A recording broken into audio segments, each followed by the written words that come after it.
অনেকেই কথায় কথায় বলে আজীবন থেকে যেও।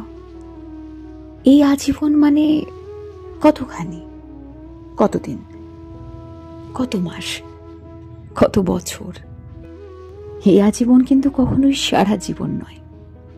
কনসেপ্টটাই ভুল। চলো চলো চোখ কিংবা সমুদ্র সমান খুশি নিয়ে কারোর জন্য একটা বিকেল অপেক্ষা করার পরেও যদি সে না আসে, তাহলে মারাত্মক অভিমান হয় না?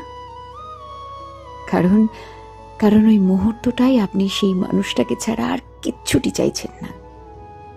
অতএব আমাদের কাছে ওই মুহূর্তটা কিংবা ওই বিকেলটা গোটা একটা জীবনের সমান।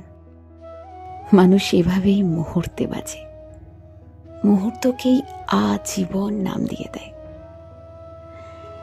লতাজি তার গানে বলেছেন, दो पल के जीवन से एक उम्र चुरानी है, जिंदगी और कुछ भी नहीं, तेरी मेरी कहानी है।